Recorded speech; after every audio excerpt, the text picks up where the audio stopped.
What's the most idiotic rule you've ever been expected to abide by? I'll start.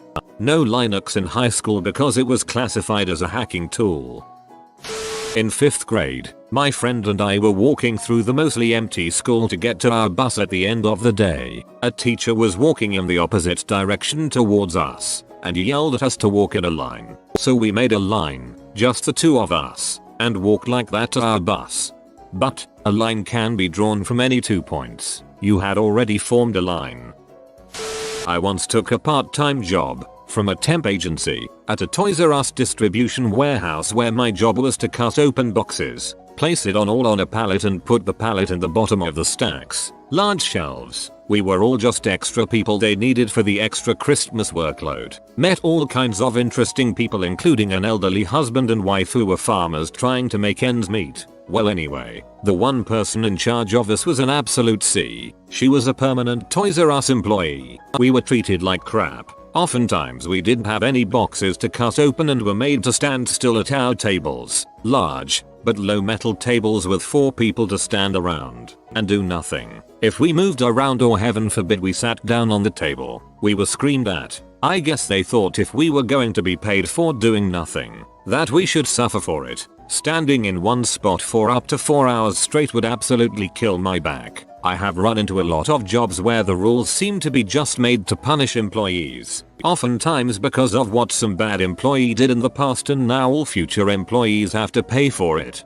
I worked at a Toys R Us store for Christmas as extra help stacking the empty shelves overnight. We had a rule that if there was nothing to do you'd go to the warehouse in the back and drive around like a maniac in those little electric toy cars. I don't think this was official policy though.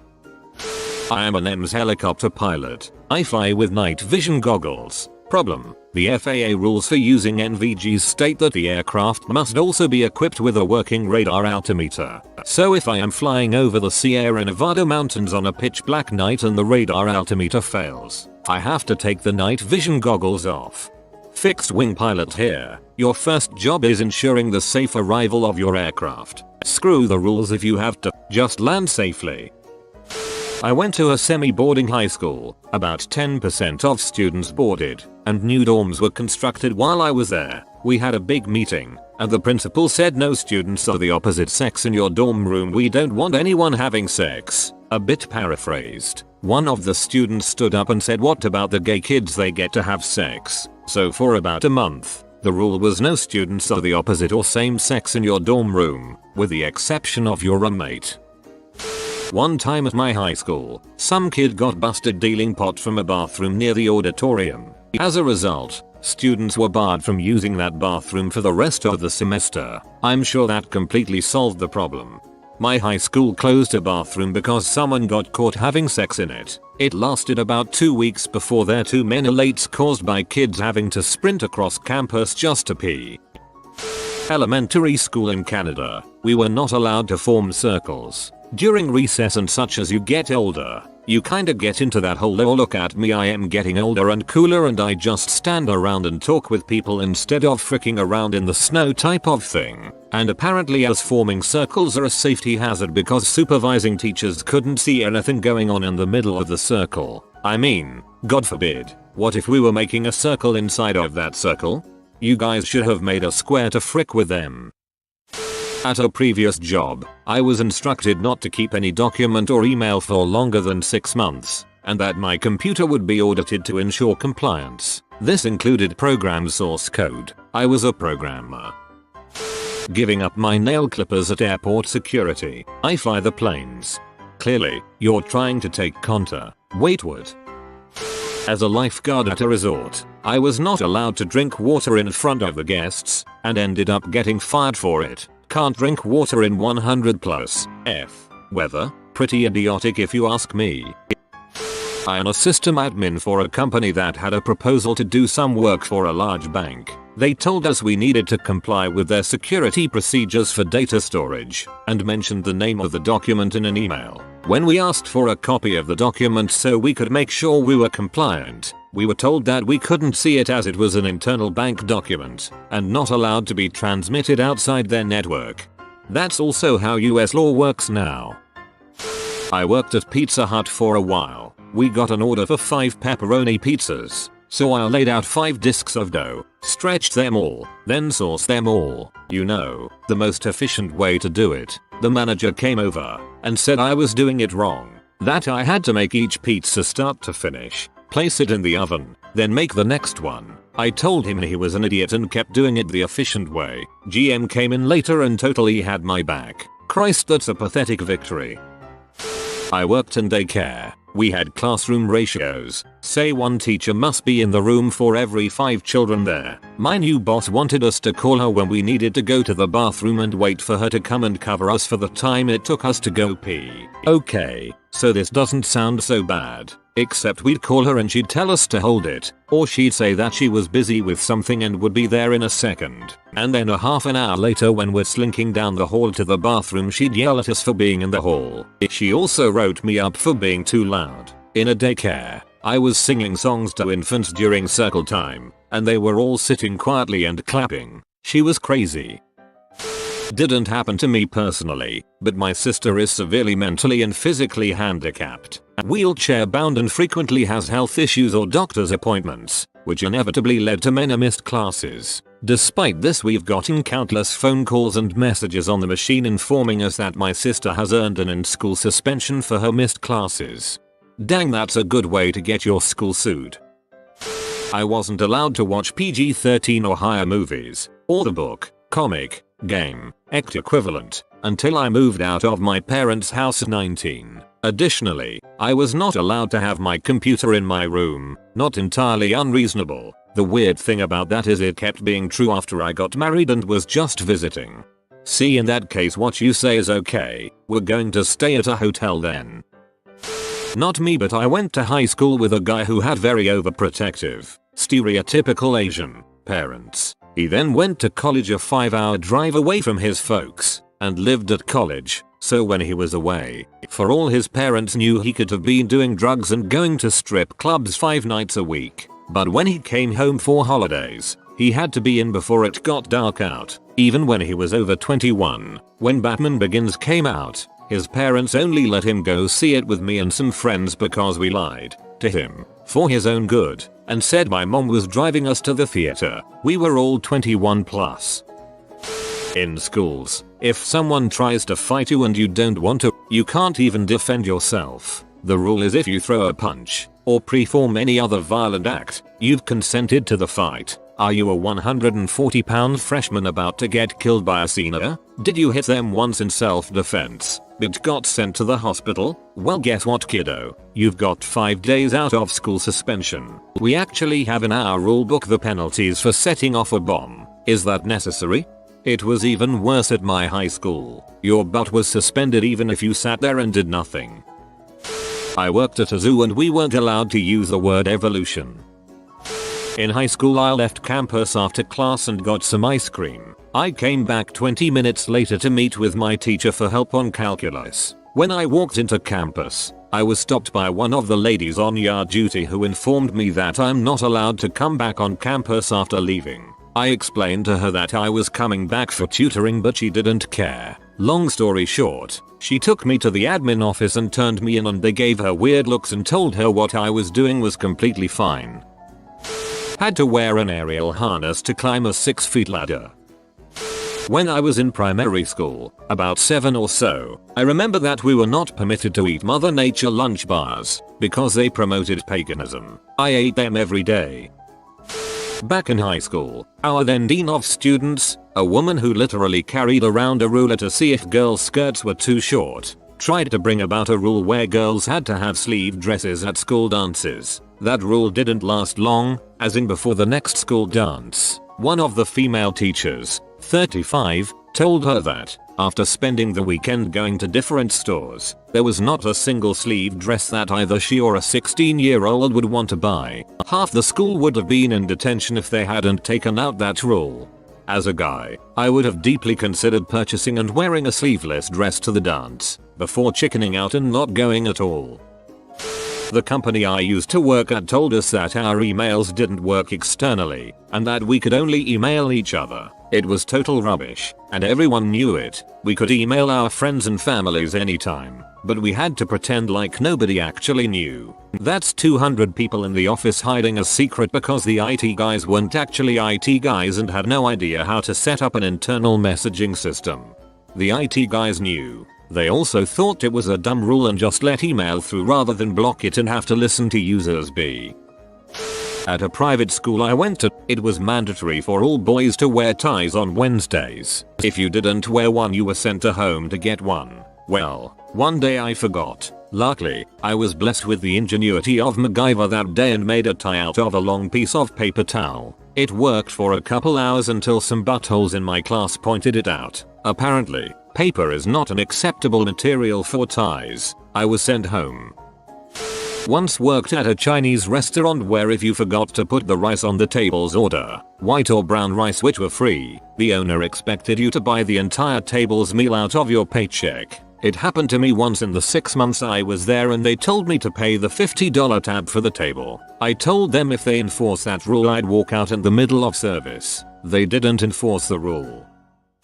In my elementary school a few times a week they would take the brighter students and put them in a class 1 or 2 grade levels higher to help teach maturity. I was finished my work, grade 4. I was put into a grade 6 class and didn't have anything to do, so I started doing the other class work. After I finished, I went to the teacher and asked if I had done it correctly and proceeded to be chastised for the next 30 minutes. Apparently there's some taboo on challenging yourself.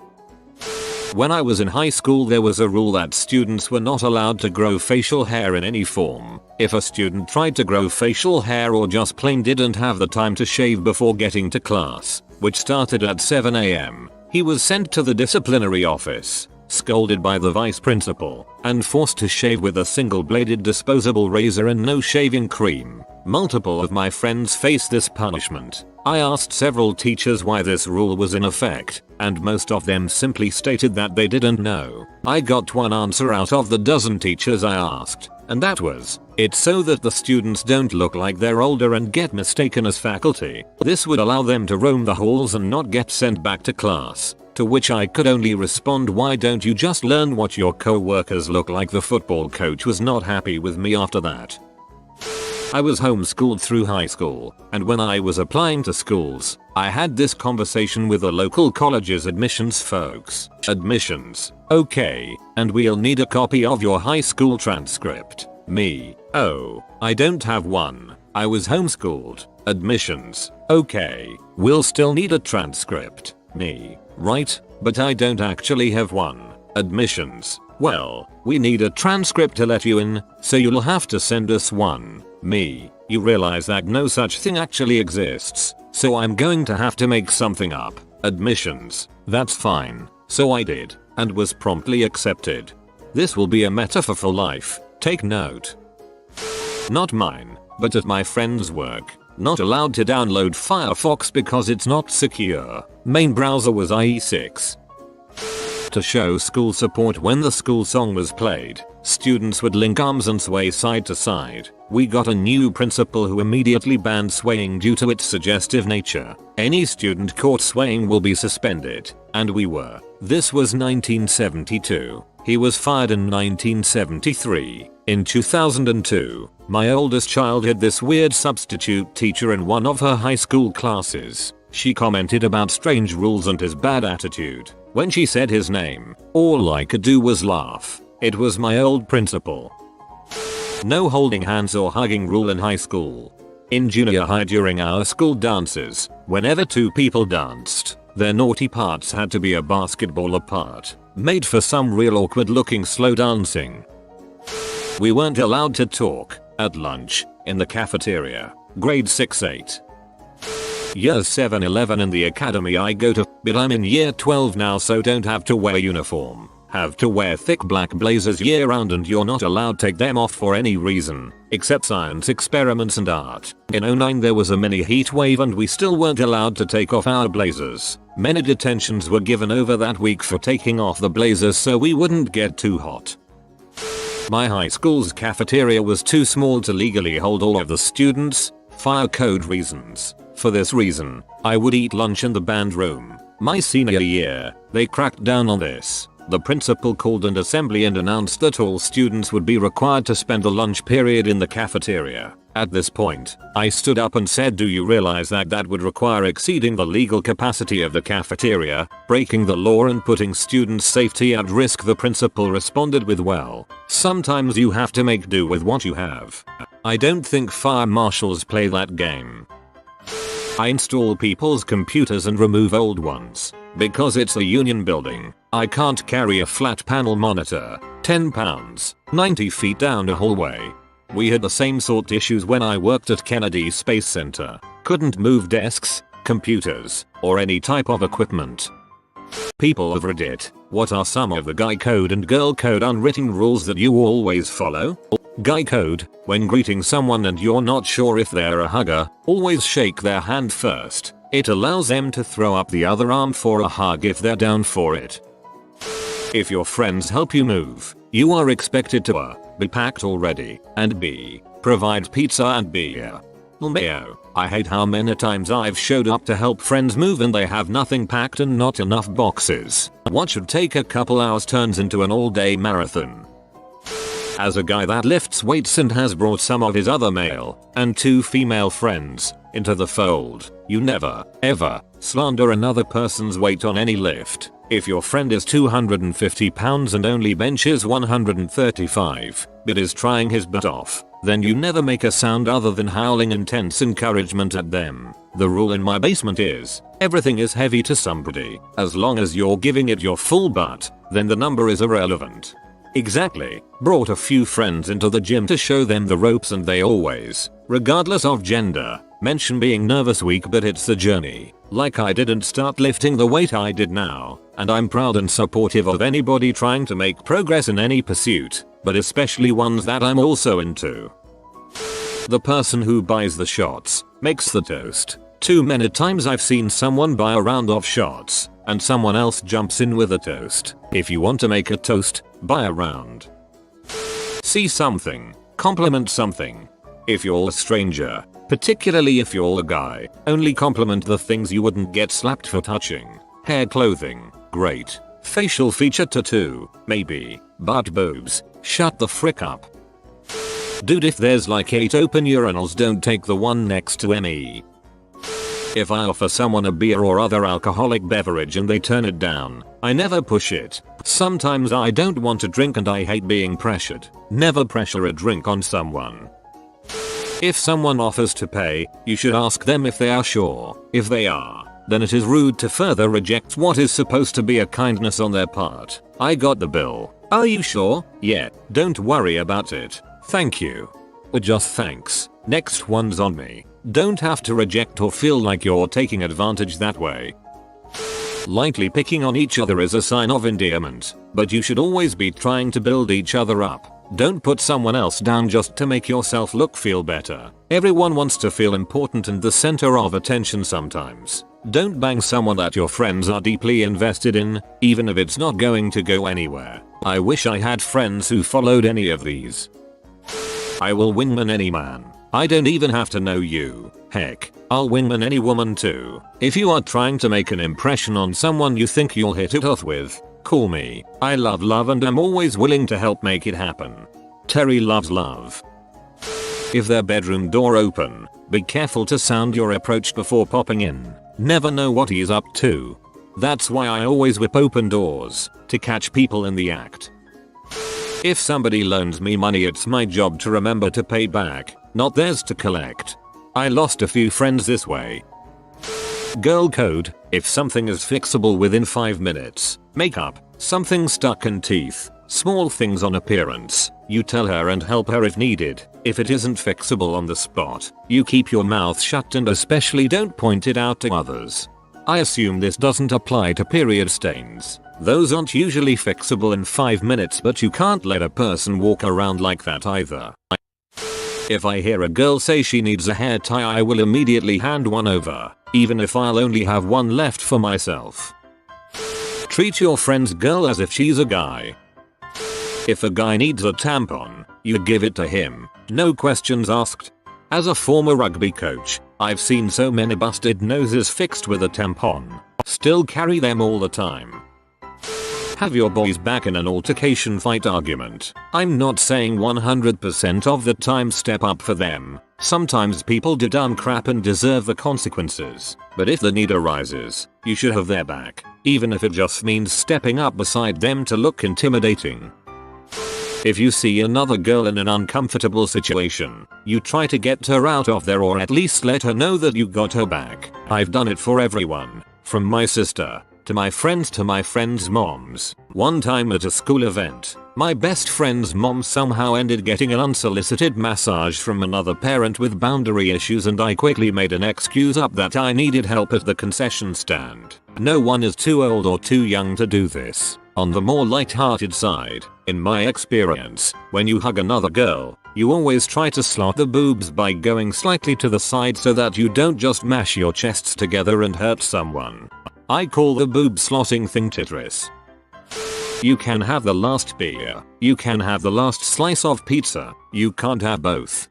Female here. 1. If you see another girl crying in the bathroom of the bar club venue you're at, you ask what's wrong and try to help. 2. If you have a tampon or pad to spare and someone needs it, even if it's someone you hate, offer it to them. 3. If a girl looks distressed or uncomfortable with the guy who is hitting on her at the bar club venue you're at, she's now going to be a new member of your crew. This one is a little tricky, but it's usually pretty obvious when someone needs an out but can't manage it or is frozen or intimidated. If you see it happening, try to catch her eye because she'll be looking around. Once you make eye contact, it's pretty easy to figure out if she needs an out. Then swoop in and do the whole "hey girl, where the crap have you been? We're all waiting over at the table for you," and then you hook your elbow through hers and walk her back to your table of friends. 4. If you see or know that a friend's boyfriend, fiance, husband doing shady, skeezy crap, you tell that friend right away.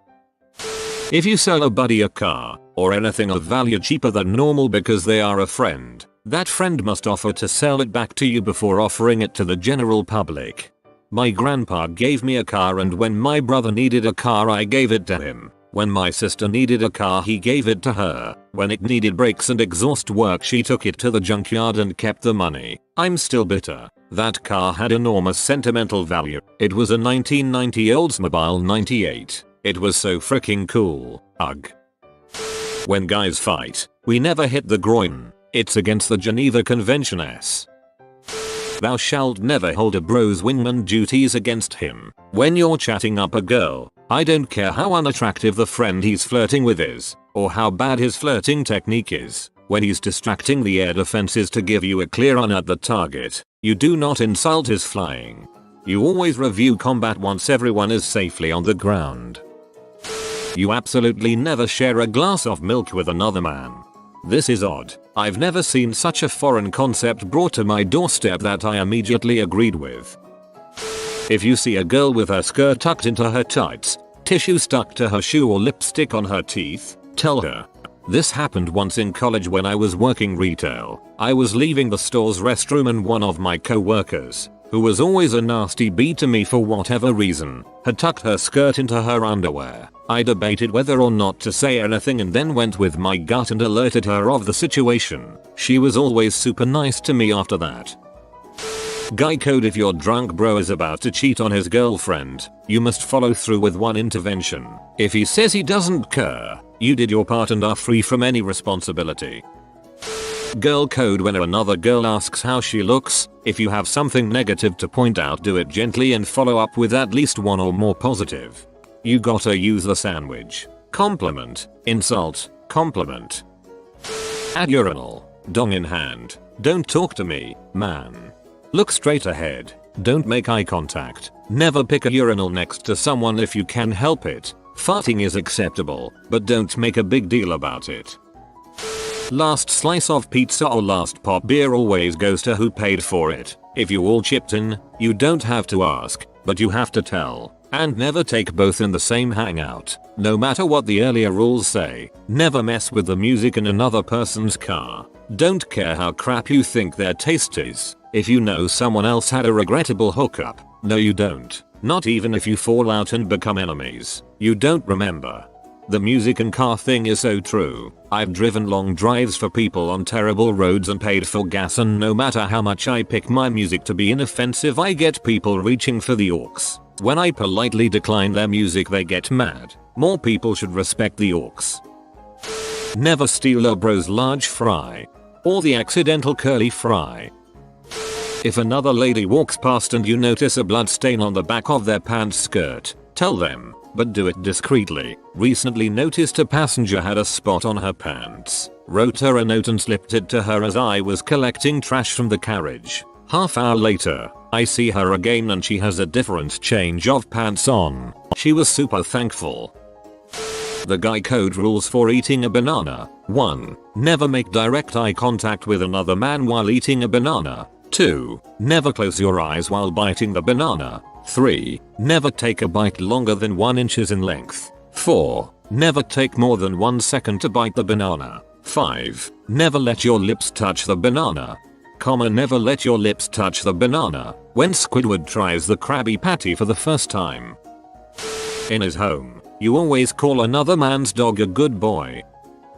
I only had one chance to exercise this girl code rule. But once I was passing a girl in the lobby of a building and she told me that she had just gotten a straight perm and was waiting for the rain to pass before she went outside, so I'll let her share my umbrella for 4-5 blocks while we walk to a bus stop together. I would do that for any woman if it happened again. Perms are $200 plus, can take up to 3 hours and are ruined if you get them wet within 48 hours of having the procedure done. I know this from watching Legally Blonde. If you are fighting, no matter what, don't touch the balls. Exceptions are made in a fight for your life situation. Bros before hoes, but not before wives. Sure, it sucks when a buddy has to stay home for a weekend camping trip, but if his wife's sick and they have a 3-month-old, it's probably best that he keeps his family's interests above your own. Haha.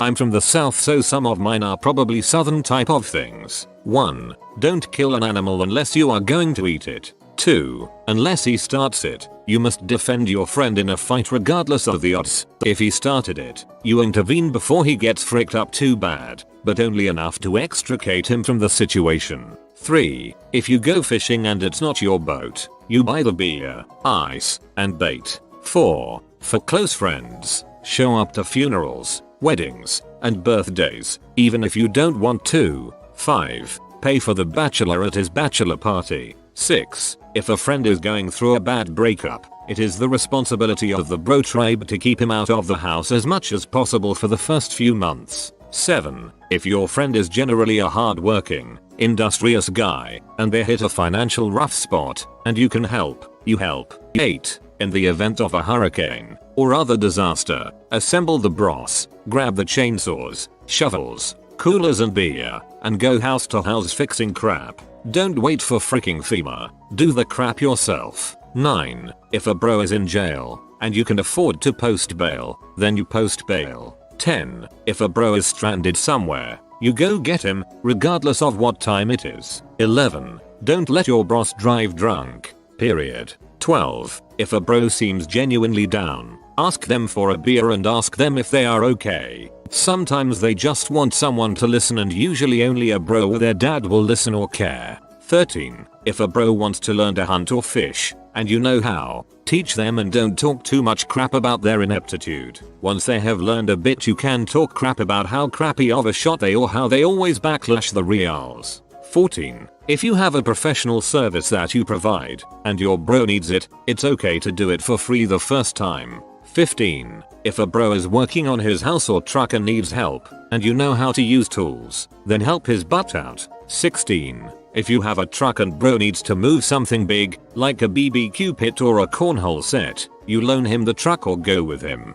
17. If a bro is having a BBQ, you bring some kind of meat and beer. 18. Never touch another man's grill without his permission. 19. If you see your bro's girlfriend or wife getting harassed by a dude and your bro isn't there, you are the surrogate bro and must intervene.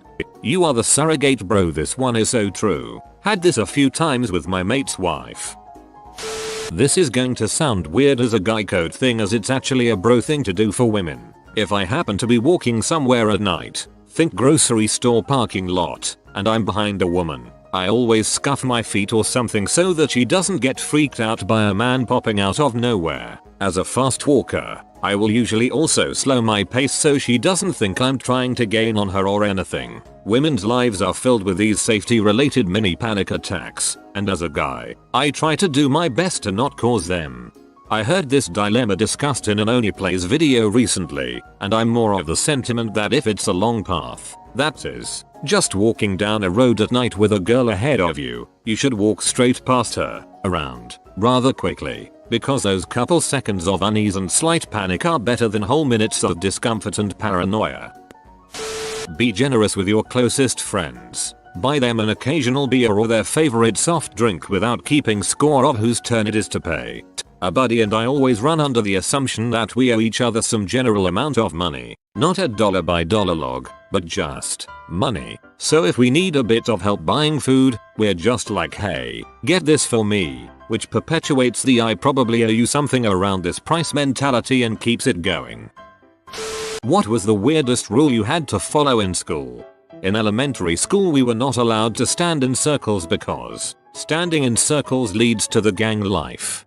Little did they know that us real thugs prefer gang banging in octagons.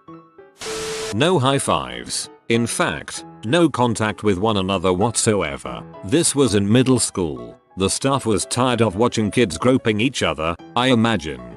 No high fives. Groping. I must have been giving high fives wrong my whole life. We had a hallway only for 6th graders in middle school. It was really strange because it was in the middle of the entire school, but if any teachers found you there, you were sent to the principal's office. That reminds me of my middle school. It was 6th-8th grade, and the school was 3 floors. Top for 6th grades, middle for 8th graders, bottom for 7th. You had to stick to your level, besides the cafeteria and gym of course, which were all on the middle floor. No same gender hugging. Really weird rule. Apparently some kid got sick, and their parent blamed same gender hugging. My high school went the other way. No on gay hugging. They were scared shitless to say anything to the known gay couples though. As a teacher, I had to make this rule. Underwear must be worn on Halloween. This was for college students.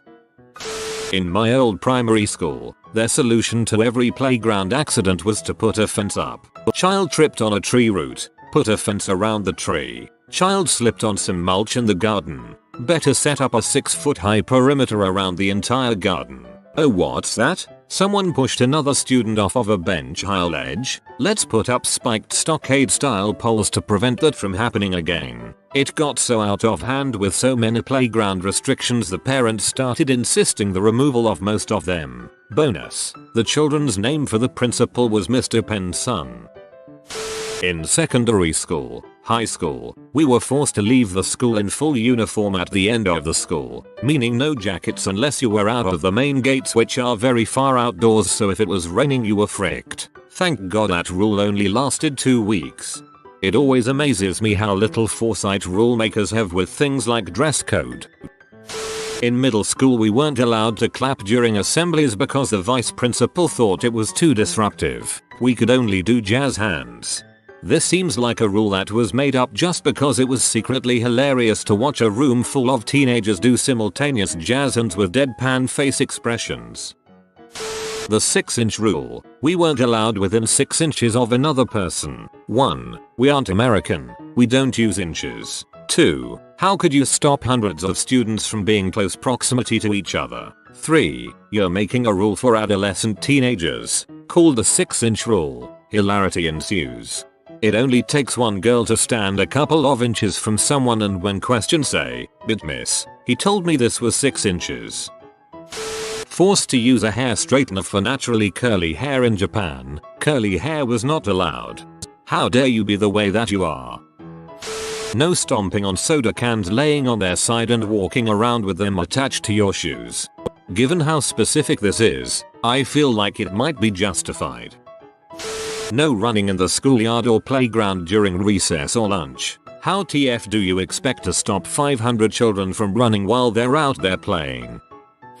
They didn't allow the boys to have door on the bathroom stalls in high school. They let teachers use those bathrooms. Nothing like walking in on your 300 pounds history teacher dropping a deuce. The same rule was enacted in my high school for 2 weeks. It had to stop after a large group of boys would get together during class and wander from bathroom to bathroom finding people who were taking a poop and then yell, clap, cheer them on for pooping. Because of gang affiliations, we were banned from wearing 3 items of red or blue. Things got a bit hairy on school spirit days, where they encouraged us to wear our school colors, red, white and blue. Just turn spirit days into KKK rallies. Not really a rule, more of a if this isn't illegal, then it should be sort of think. Someone emptied all the soap in the boys' bathroom onto the floor my freshman year, and the school retaliated by leaving the dispensers empty for the next 4 years. It was disgusting. Travel soap kept in my bag through high school. Way back in elementary school we weren't allowed to walk around the school in groups larger than 3 because it intimidated the primary grades like freaking what? I picture a bunch of 4th graders in jeans and leather jackets snapping while swaying side to side looking for some trouble. My school dates back to the 13th century, so we had some archaic rules still floating around. My personal favorite was that the head boy gained the right to grow facial hair and graze his sheep on the headmaster's lawn. Whoa, that's pretty generous that the headmaster shares his lawn. I had severe kidney problems when I was in secondary school. The rule was that when we were in the yard, you couldn't leave the yard until break lunch was over. Like they literally locked the gates to stop you from leaving once in the yard. I had multiple arguments with teachers for not letting me go to the toilet, then getting bitched at in classes for asking to go or being late. In high school, skirts were to be no shorter than 12 inches off the floor. People wandered through the halls measuring. Bad for tall people, good for short people. We had a lesson about how fire needed oxygen to continue burning. So, they said a fire would eventually go out if in a contained room with no extra oxygen. Our teacher then assigned a different student every other week to be in charge of making sure all the windows were closed before leaving if there was a fire. Thankfully, we never had an actual fire. No playing with kids in another division. Div. 1 was grades 1-3. Div. 2 was grades 4-6. Div. 3 was grades 7-9. People in Div. 3 and most of Div. 2 didn't pay attention to Div. 1, but when I was in grade 4, all my friends were in grade 2. Nobody was a jerk to a younger kid just because they were younger. Some of us had siblings in another division. I ignored the rule, since it wasn't enforced much. My high school started to do a school shooter drill twice a semester my senior year. They had a dude come in the front door during lunch, blow an air horn and shout, "This is a shooter drill. Run." He had a water gun and would shoot kids with it and then tell them they had been killed. Me and my friends casually finished our lunch as he shot us, then left out the kitchen side door to leave the building. Half the senior class ended up leaving as they had this guy go through half the school and through the freshman center over the course of half an hour. It was pretty ridiculous and happened several times, usually during lunch. This actually kinda sounds like fun. Imagine it breaking out into a whole water gun fight between the dude and the seniors. When I was in elementary school, we had a rule that kids were strictly not allowed to touch rocks. No rocks. Not pebbles. Not big rocks. No rocks. I got put in timeout a few times for touching rocks. The problem was, our playground was built on a pebble pit. If you fell or wanted to sit on the ground to play, you could very well be singled out and punished for touching rocks. It was a huge tattle fest too. Kids would catch others touching the rocks and run to tell the pay coaches, who would immediately interrogate you. Did you touch rocks? Tell me the truth. I found a really cool rock in 1st grade and decided to show it to my coach. I told her it looked like an alligator skull. She smiled at me, took the rock, and chucked it as far as she could. Then bitterly told me, "Don't touch rocks. If you kept touching rocks, you'll be made to walk around the playground in circles sometimes until you had sufficiently learned your lesson." I once walked in circles with a few other kids until playground time was over. It felt like forever, but it was probably like 15 minutes. TLDR, my school had a don't touch any rocks rule. This reads like some weird Ayn Rand and Dr. Seuss collaborative work, like a dystopian society story in little golden book form. I dig it.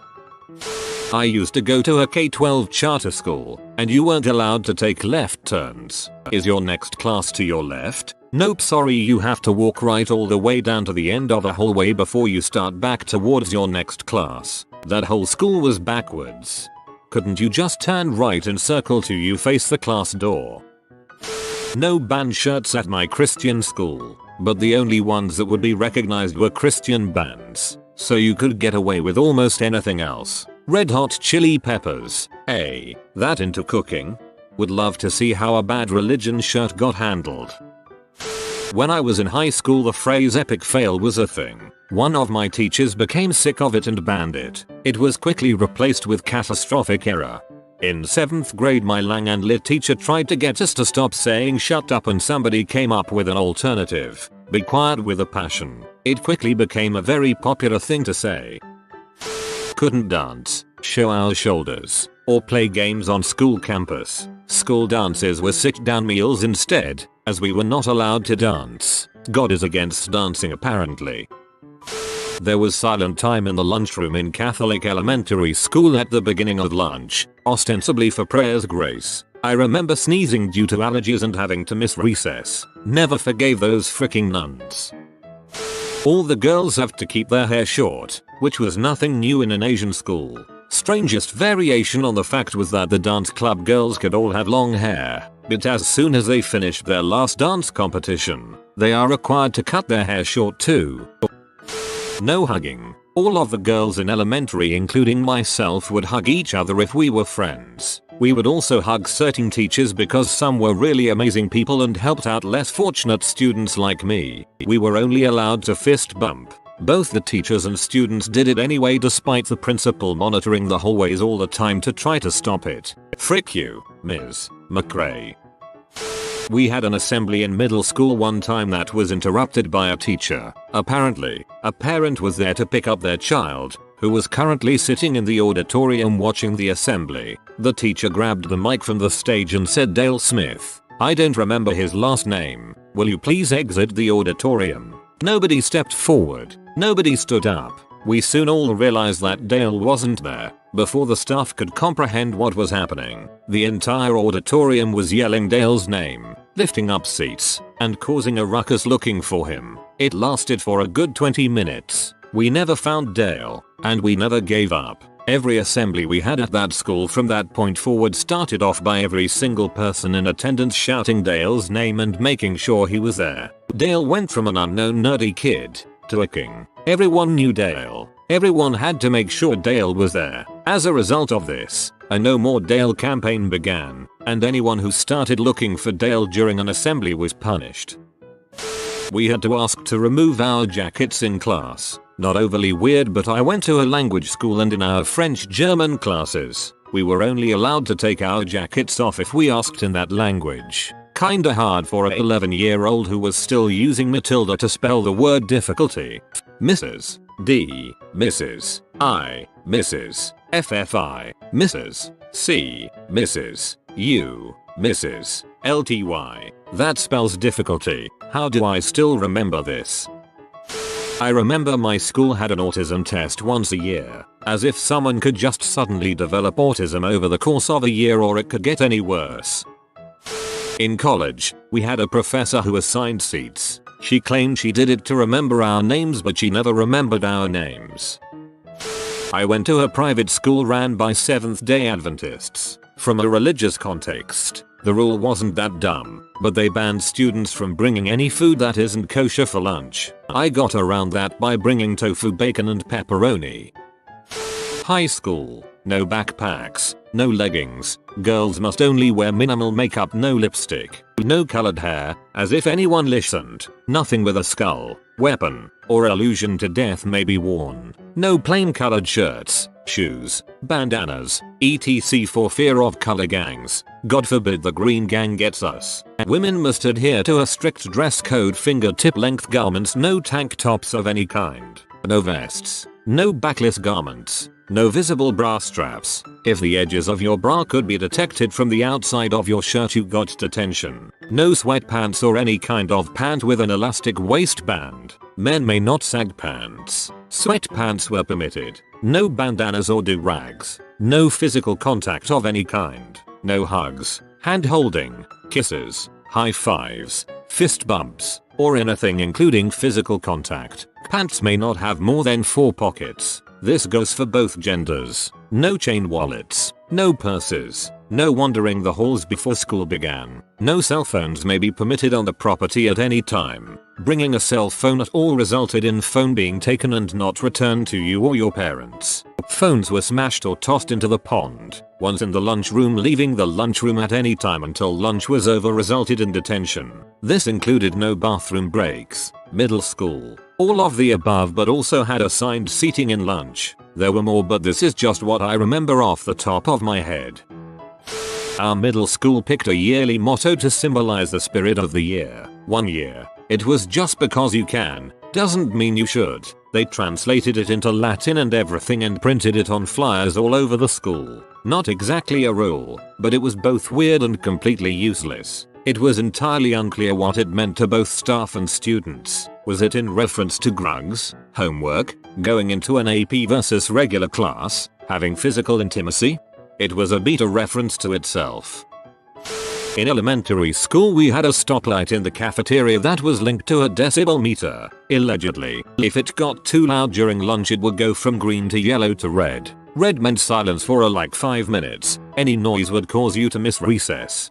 We had one too, and if it went to red, we had to be silent for like 5 minutes or something like that. It only lasted a few days because my friends and I would purposely sit under it and scream. The cafeteria ladies, who had nothing to do with the light in the first place, ended up turning it off and it was never turned back on. Nobody likes a tattletale. Well, nobody likes a bully either. I had a substitute teacher tell me this in first grade, so I just had to sit at my desk in defeat with my pencil that the kid next to me broke. No putting clothes or food in lockers. No using lockers in the morning or between classes. No wearing glasses with frames thicker than 1 centimeter. You must wear black leather shoes and the soles must be thicker than 1.5 centimeters. Yes, they really enforced this. Lunch was from 11:40 to 12:40, so you had to stay in the classroom for the first 20 minutes. Then you could either stay in the classroom or go to the playground for the next 20 minutes. But after 12:20 you must go down to the playground and must not eat in the classroom, or else you'll get punished. The school was afraid of us falling down the corridor as the barriers aren't strong enough, so they drew a line on the side of the corridor which you can't cross. Catholic girls' school, Hong Kong. I could go on. I've told this story before, and 20 years after the fact I'm still not happy about this. In any case, when I started high school, the entire school was open campus for lunch. That year, however, some of the sophomores were acting up off campus, so our principal, in his infinite wisdom, decided that starting the next school year it would be open campus only for juniors and seniors. Think about this. The sophomores, who caused the trouble, who then became juniors and therefore this rule didn't apply to, weren't punished, but us freshmen, who became sophomores and weren't the ones causing the problems, were punished for what they did. So, I had open campus my freshman, junior, and senior years. It was closed my sophomore year. Still think that was unfair. In my middle school, students weren't allowed to wear any clothing with a logo, symbol, or image, and I have no idea why. No cracking your knuckles. For a while in elementary school, we couldn't run on the playground. The teachers were probably worried that the older kids would play over the younger kids. These see-through backpacks, tucked-in shirts, and stupid name badges that could only be worn with a clear lanyard because God forbid somebody show up to school with a Raiders lanyard. My senior year of high school, the kids used to skip class by going to use the bathroom and never come back in hopes the teacher didn't notice they left. To try and stop this, they made us sign a timeout log. Not that weird, right? Well, when that eventually did nothing to stop kids skipping, they started to make us carry around trackers to monitor our locations. They even would come and check on us if we were standing still anywhere outside of class for more than 5 minutes. Eventually the kids rejected Big Brother and just smashed them all at the same time. Cost too much to replace and they couldn't punish us all. What rules were created just because of you? Not me, but my high school required that all valedictorians give a copy of their speech to the school board for approval. My class wrote a satirical one about how American prisons were a better option than going in debt for college and getting a job. School board hated it and told him to write a traditional one. He writes that she ceased. Most stereotypical speech he could think of. He was also an ESL student and his parents spoke an Arabic language. Don't remember specifically which one. At home, he gets up at graduation and reads the entire speech 3 times in Arabic. Now my brother tells me they say all speeches must be approved in the language they will be spoken in. I used to ride a unicycle around my school's gym all the time because while they specifically banned skateboards, bikes, roller skates, and even those heelys things, they never mentioned unicycles. They had to go through the whole official rule changing process to add unicycles to the rule book.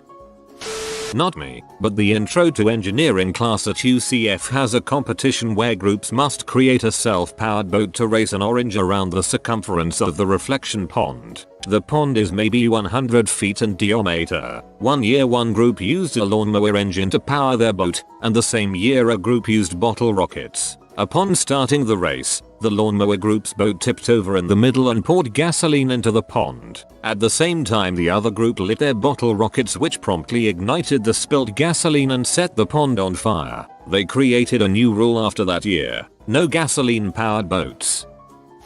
At some summer thing Texas A&M did to try and attract students. I didn't end up going there. There was little mini engineering contest where you had to construct a 4-wheel vehicle that would go the farthest, using an assortment of MacGyver-ish materials, including a balloon, some tape, a mousetrap, paper clips, tacks, things like that, and like 4 Lego wheels and 2 axles. My group argued for a while, and honestly, we wouldn't have had anywhere near the best contraption if not for my last-minute inspiration of rule loophole exploitation, which apparently I'm better at than actual engineering. No one said all 4 wheels couldn't be on the same axle, and there was no strict definition of vehicle. 4 Lego wheels on 1 axle, flung by the mousetrap, 25 feet, beat second place by almost double, I think. Our team won TI-89s, each. That's not ruler breaking. That's just dang good engineering. My sister got a pair of toy earrings at the doctor's office and promptly stuck them up her nose so deep that they were lost forever. After that, the doctor's office only gave out stickers. When I was in middle school, the dress code stated that every boy must wear a shirt with a collar. I decided to buy a really cheap collar shirt and cut the collar off and then wear t-shirts to school with it clipped on. Soon the school made one-piece collar shirts mandatory. No Marine in the company is allowed to perform marriage ceremonies for other Marines. In high school, the student council was sponsoring a food drive to boost donations. Some teachers offered extra credit for every item a student brought in. Being the smart ass I am, I decided to buy $40 worth of ramen noodles at $0.12 a piece. That's about 300 packages. I did minimal work for the rest of the semester and ended up with a 125% in the class. The principal was not pleased and banned extra credit forever.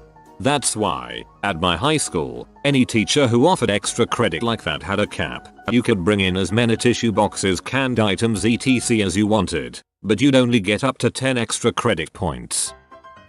My friends and I played a round of poker and lunch in high school. Naturally we didn't have much cash so we started betting things like the future virginity of the hot chicks and 1/2 of our soul. Fast forward to the guy who won 1/2 of the soul. He decided to put it on eBay. 2 days later CNN did a piece on eBay selling intangible goods and they featured our 0.5 soul in the promo. The next day eBay announced that souls were no longer acceptable items. I remember that story. I was 14 at the time, 25 now. Back then I pirated movies via Hotline. I decided to set up my own server. Access was not entirely free however. You had to go to my mock website, click on a banner for an adult revenue service, sign up, and on the final sign up page, look for these 2 words, which are the login and password. Each time someone did this, I got $20. I got a check from the company for about $400 before they caught on and removed my account. After that they changed their terms so that a person had to be an active member for a month before they gave the referral the $20. My mom was very confused when I got a $400 check with dozens of websites all over the envelope. After I explained, she thought it was amazing and hilarious and we cashed the check.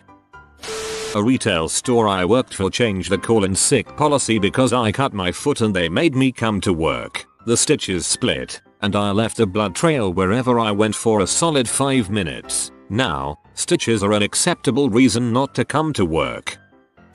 When I was 9 years old, my friend and I did nothing but play outside all day and build all sorts of wooden forts and tree houses. We got pretty handy with our tools and our projects got bigger and bigger. One day we found 4 good-sized trees about 6 feet apart from each other in a rough square just a stone's throw from the neighborhood park. We decided to build the mother of all forts by making a platform in the middle of those trees about 6 feet off the ground. It had 2 feet, walls around the sides and a sturdy ladder and eventually a second level above the first. This was a fairly small neighborhood and everyone knew everyone else, so all the grown-ups with kids came to check it out, and after a few modifications it was deemed safe enough, and for a few weeks all the neighborhood kids would play in and around it. We felt like kings. Then one day we came home from school and it was absolutely destroyed. Apparently the county somehow got wind of it and its proximity to the playground and sent some guys out with chainsaws to demolish it. We were heartbroken. They told our parents that from then on we weren't allowed to build anything anymore because the county could maybe be held liable in case someone got hurt. We gathered up our scraps, said frick the police, and moved further into the woods and out of sight and built an even better one and several backups just in case. In hindsight, I'm 30 now. I can understand why it needed to be done, but all those years ago it seemed like the greatest tragedy ever. I've always wanted to build a tree house, but living in India makes it rather hard to do since none knows what a tree house is. In my high school we had a German language competition that was hosted at different hotels over the years. One of them had balconies for every room, and my friends and I discovered the wonder of hopping between them in order to get to someone's room. Because, you know, opening the door and walking was very difficult for us rowdy teenagers. Well, some of my friends decided to remove all the smaller furniture in one room thinking it was one of ours. It wasn't. Those people were not happy. Needless to say, the hotel ended up posting a bunch of signs and the security waivers you have to sign for the competition added no jumping between balconies every year after. We were stupid kids. I don't consider it to be my fault, but I actually got D&D banned at my school after some less than intelligent person saw one of our lunchtime games in the library and complained about Satanism. I had to go through 3 weeks of counselor sessions just because I made my voice deep and booming when I DM'd. My freshman year in college I lived in a dorm with a large courtyard in the center. We collectively had a large water balloon fight. One of the girls slipped and cut her arm open pretty deep and we had to call 911. The new rule my dorm made was no water balloon fights indoors. I go to a private school with a dress code, and because of me, chainmail is no longer an acceptable form of undershirt. At my old high school, now in uni, math class tests now start with the disclaimer all answers must be written in Arabic numerals. But they didn't say you have to give them in base 10. Time to answer in pencil.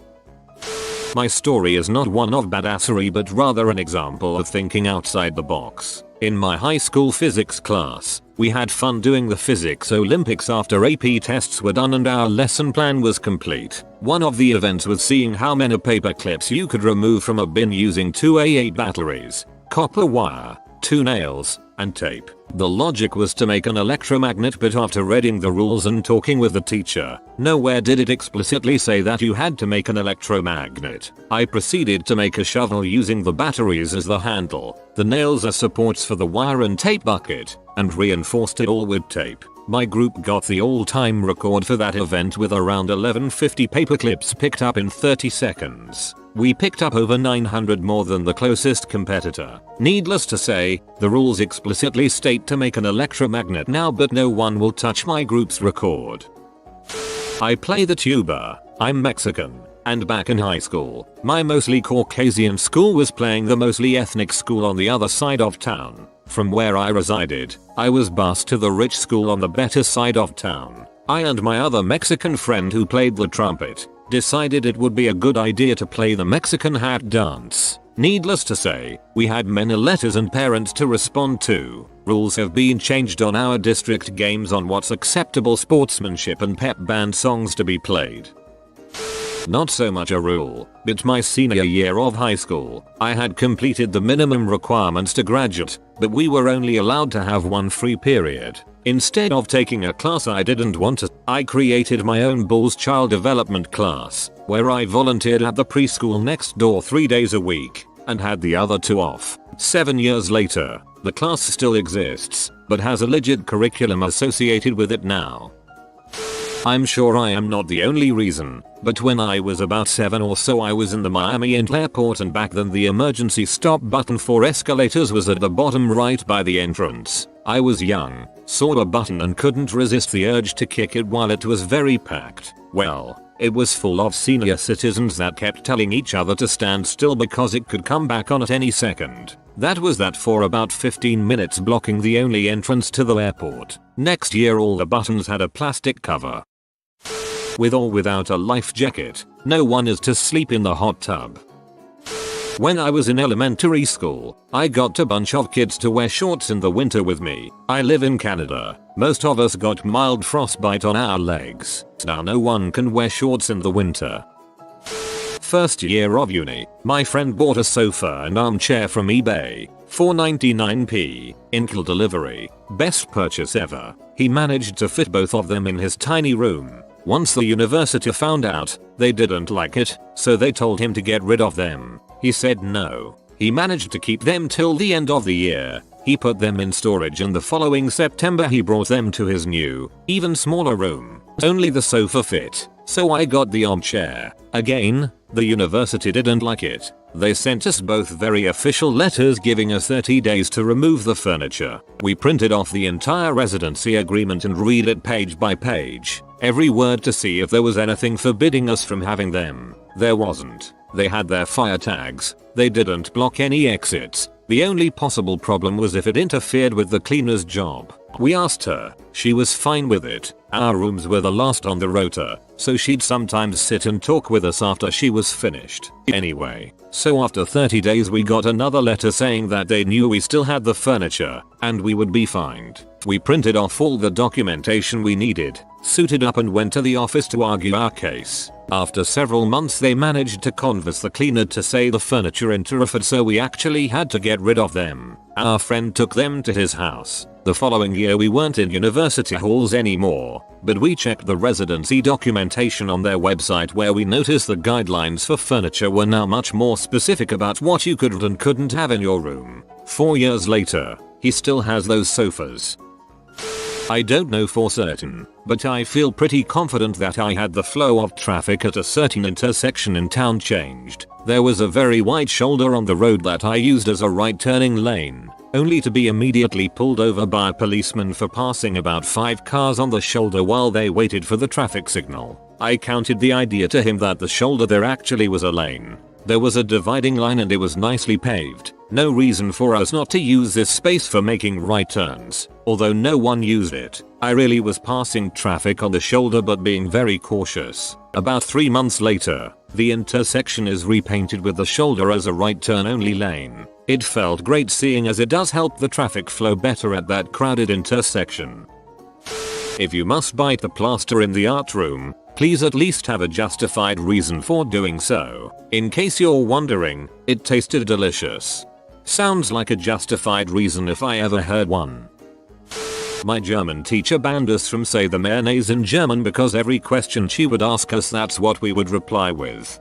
In German class, every answer, regardless of question freshman year, ich spiel Gitter. Serious, what was a rule in your household growing up that was actually totally ridiculous?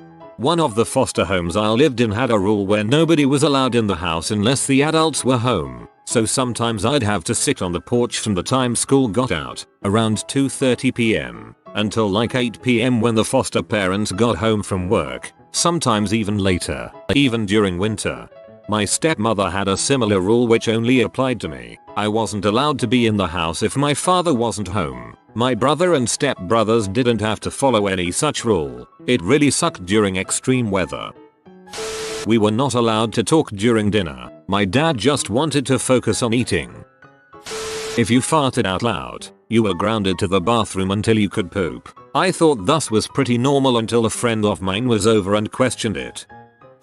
My dad's big rule was don't bleed on the rug. It was obviously just a way to de-escalate the bangs and bumps of kids horsing around. He would hear a smash from the other room, then silence, then call out just don't bleed on the rug. One time my brother cut himself. He was pretty young, maybe 7 or 8. And my dad came in with wide eyes and said you bled on the rug. Bleeding brother didn't get the dad joke and thought his life was completely over. Started crying hysterically. De-escalation backfired after years of build-up. No drinks at the dinner table. My mum would make gigantic portions, that is, 4 times the size of a regular meal, and force us to eat every bite. We'd often feel sick afterwards, which was great because that's when we had to do our chores. Later found out that she had an eating disorder and gave us quadruple portions so she didn't feel bad for eating a regular sized meal. Not our house, but in my grandma's house. No whistling. If you whistled, you were calling for the devil to come. Got to add a whistle to my shopping list along with nightshade, bat bones, and pencil lead. We were never allowed to be alone. We had to be in our parents' eye line at all times, and we weren't allowed to go to the bathroom without asking permission, even when I was 18. Everyone had to go to bed when mom felt sleepy, and she often felt sleepy at 7 PM. Also, no TV cartoons. My dad had the same rule that everyone had to go to bed before he did. He and I both have bad problems sleeping, so I can see his point that he wouldn't want me running around making noise. No phone calls, ever. We could not call anyone and no one could call us, not even another kid's parent to say they would be late for couple or whatever. Phone calls from your boss at work? Nope. Work wants you to come early? No. You cannot talk to them. Don't call again. We weren't allowed to hang posters on the wall, even with a nice poster tack stuff that doesn't leave any marks. My parents were obsessed with preserving the resale value of the house. I had the girl room and my brother had the boy room. My room was painted pink, a color I never liked as a kid, even when I was very young, and my brother's was baseball themed. Brother could have framed baseball posters if my mom approved them. I was only allowed Monet's water lilies, also framed, because it was the only art my mom liked that went with the pink color theme. They've lived in that house for almost 30 years and have no intention of ever moving. How strict and often I would get grounded. Grounded at my house meant something different than what other people's grounded meant. When I got grounded I could do absolutely nothing. Wake up, got sit at the kitchen table, read a pre-chosen book all day that I had no interest in, go to bed. I was once grounded for 6 months because of AD. Also the insane amount of yard work I was made to do. Every weekend was yard work from morning until night, then back to forced reading until bed. My brother once got grounded and he had to write out the whole Bible. He left the house before he ever finished. Also I once got grounded because my stepmom thought I was worshipping Satan because she found my Diablo II strategy guide. I then had to throw away all of my CDs and the book and game. Whenever my dad came home from work, my sister and I had to go in our rooms for the rest of the day, except for when we needed to use the bathroom or eat dinner, because my dad would need to relax and couldn't do that with his children around. Even just sitting on the couch reading a book or playing quietly with toys bothered him too much, and would make him yell at us to leave. Childhood. We had to be quiet when we drove through Chicago because Oprah was filming there. I'm guessing it was because I was being too noisy or my parents were trying to concentrate on the directions. But I can't believe I bought into that for years. So you know how when you don't like the taste of something as a child you start gagging? Well, my mom's rule was if you gagged and threw up, you had to eat the throw up. I'll never forget her shoving thrown up boiled Brussels sprouts covered in stomach bile down my throat because I couldn't keep them down at dinner. Oh my god, this is sick. Your mom is sick.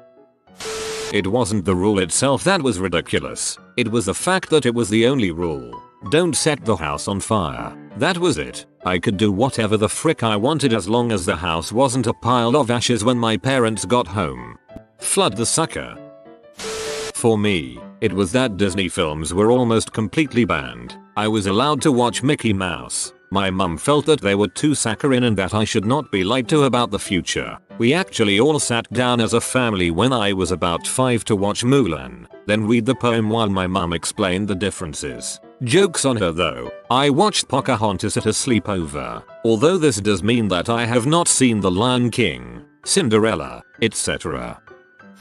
There were crazier ones, but the rule of no eating after 4 p.m, as it might ruin our dinner, was the most annoying. Unfortunately, we didn't get home from school until after 4, so whatever paltry sum of food from the school cafeteria was going to have to be fine until 7 p.m. because that's when dad liked to have dinner. I'd get headaches a lot when I was hungry, so I usually had a headache most of the day. What's really funny is that each of us 3 kids had mentioned to our mother independently as adults that it was a crazy rule not getting to eat after school, and she denied having such a strict enforcement to each of us.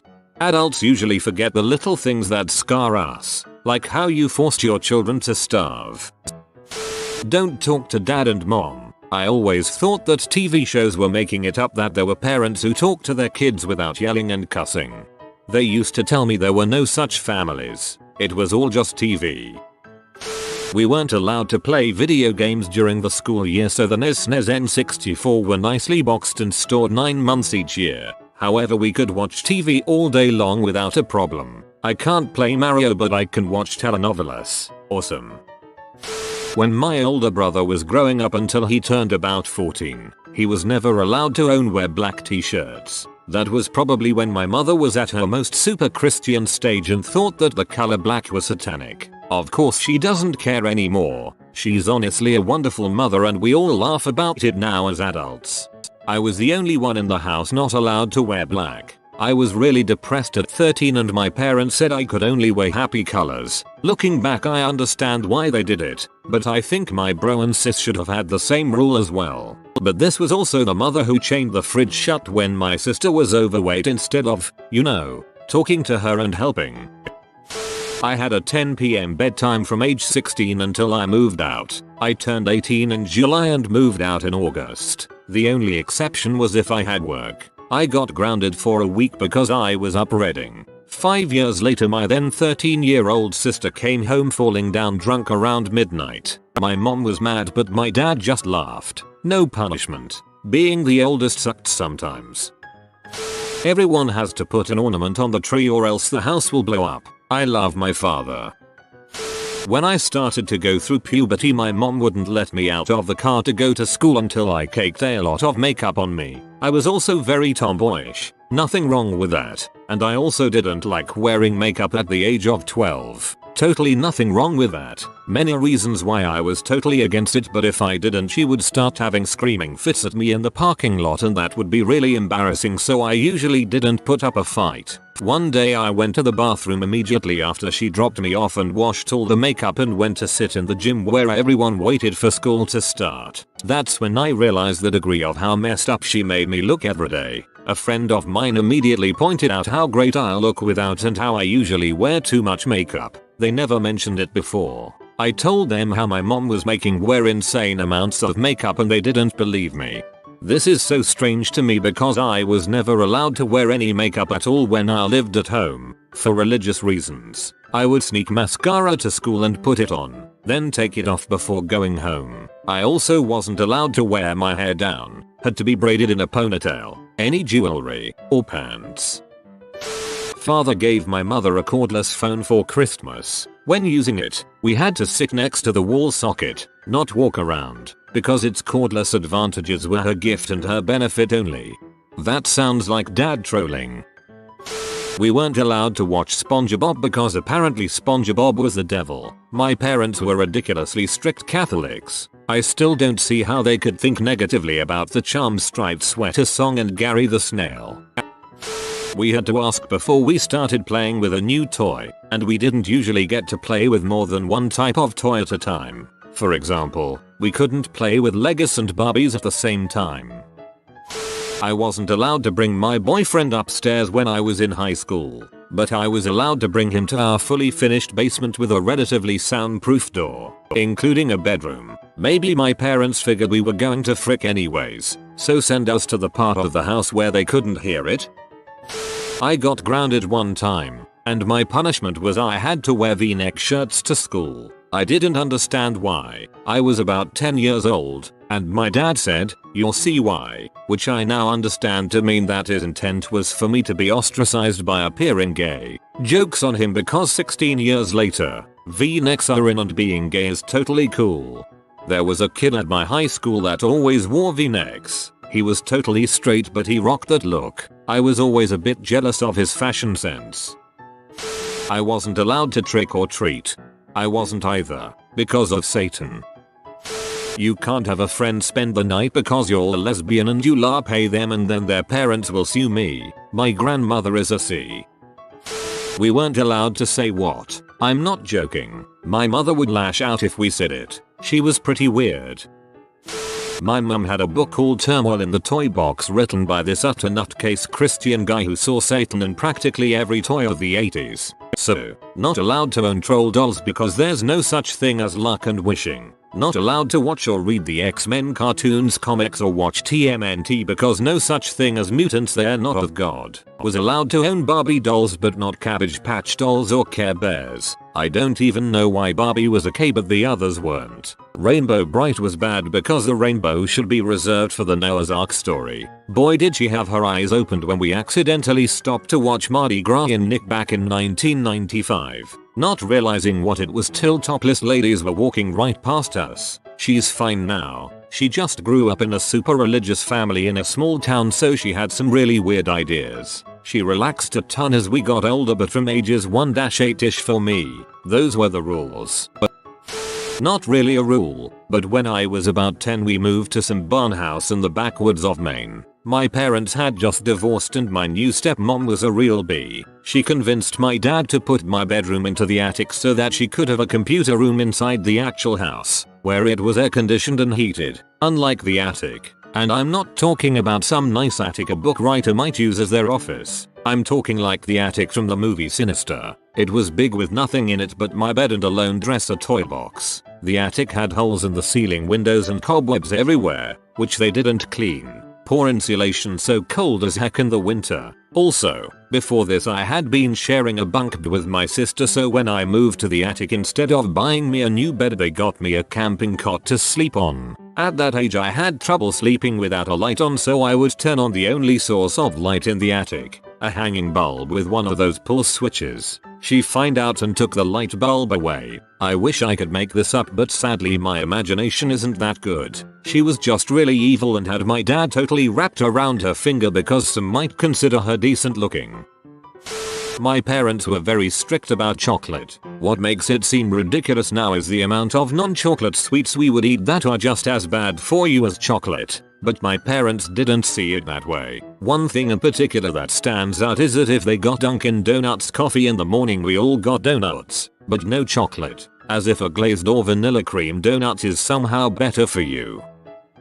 My mom made me take off my shirt to eat at the table until I was like 14. I am a girl.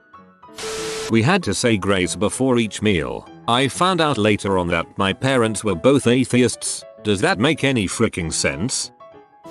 Washing your hands in the kitchen sink was a cardinal sin. Hand washing should happen in the bathroom only. I still can't figure that one out. My dad said this one all the time, but no one ever honored that rule. Today, even he washes his hands in the kitchen sink now. Single male child, and I was never allowed to have the door to my bedroom closed, day or night. Frick that for so many reasons. Had to go to bed at 8 PM until I was 16. No exceptions. After 16 I had to be in bed, but I could stay up and watch TV. Just couldn't leave my room. It was so my dad could smoke pot and not be caught.